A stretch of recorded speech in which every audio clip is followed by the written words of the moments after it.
It's your boy Jamar back with another video. Back with another banger. Today I'm reviewing The Chi Season 8 Episode 1 entitled Coldest Winter Ever. We are back, baby, but for the last time because unfortunately this is the final season of The Chi. We've had a good run, 8 seasons, and it's already starting off this good. I'm gonna be real, I wasn't really a fan of Season 7, but Season 8 is starting off pretty strong and I cannot wait to get into it for our last time. So let's get right into this episode, child. So if you remember what happened last season, it ended with Jada passing away from cancer. Keisha gave birth to a girl. Tiffany gave birth to a boy. And then Duda's ex-wife ended up killing Alicia because Nug told Duda's ex-wife that Alicia killed Duda, which wasn't true, obviously. And at the end, Shad and Victor ended up getting arrested because they seen her body, was trying to help move it out, and they ended up getting arrested. So now we're in Season 8, the season premiere. So we start off with a montage. So basically we see where everyone's at now. We see that Victor and Shad are currently in prison. They've been there for 3 months. 3 months has passed away. We see that Jake is in an empty house now because, Trig is locked up. We see that Bakari is back with Lene. We see Emmett and Keisha have a full house of kids. And apparently, Emmett's father has moved in too with one of his girlfriends after, what happened with Jada. So they have an extra full house. Papa is smoking weed now. And that threw me off guard. But we're going to see why he was. Reg is over here smashing the girl he's been with or whatever. Same old, same old. And Tiffany has her baby and she's with Nook now. So now that we're caught up where everyone is at, let's get into this buffoonery. So boom, Emmett's complaining that the house is not to himself because, like I said, his dad's moved in. They have all this extra help, whatever. Keisha's basically trying to tell him everything will be fine, just give him some space because, he's missing Jada.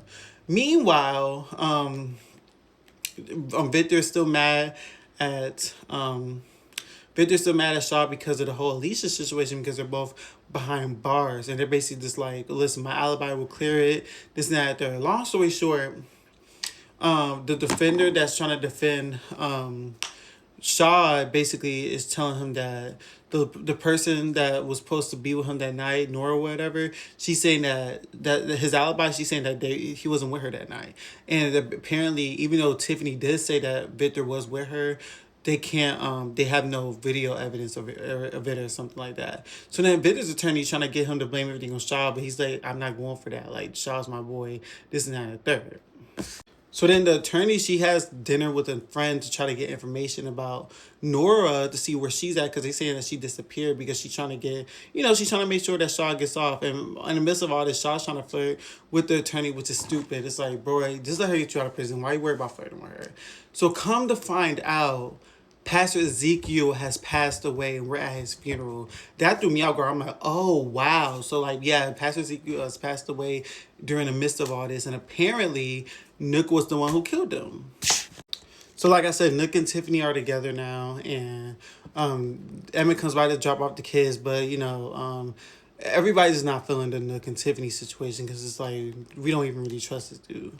So then, boom, Keith's girlfriend comes by to drop off packages to Reg and pills or whatever, and he's basically not liking it. He's like, I don't want you to do this, but she's like, listen, I got no choice. You're not giving me no money, and I gotta take care of my mother. So we really got no choice here. So then Nook and Bakari are at a lounge, and Nook's right hand. Well, really Bakari's is the right hand, but I guess he's one of the Nook's worker, but he wants to be his right hand. Doesn't trust Bakari. He doesn't trust Lene. He calls Lene out of her name. Bakari's basically like, you better chill because I'll kill you right now. And Nook basically told him, listen, Bakari's my dude, so if you're not liking it, you're going to have to work for someone else. Then he tries to apply to work with Reg, and Reg accepts him. So that's going to get messy really, really, really quick. So then, boom, Pastor Ezekiel's ex-wife and Papa are talking after the funeral. And she basically tells Papa that Nook killed Pastor Ezekiel because they had something going on, some money issues or whatever. So then Lynette's trying to help Bakari with his little book signing. He's being hard-headed and not trying to promote. He basically yells at her saying, don't look at Nook sideways because they think I'm telling you stuff and this and that and the third. And no one shows up to his book signing. He basically tells Lynette that she was right. And he's starting to feel down about his little book journey.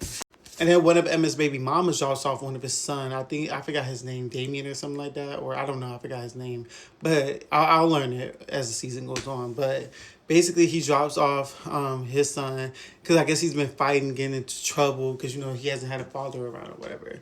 So Emma basically tells him, "Listen, we are finna enroll you into this new school. We're not gonna have no fight or nothing. And these kids can actually fight down here, so you better not even try it."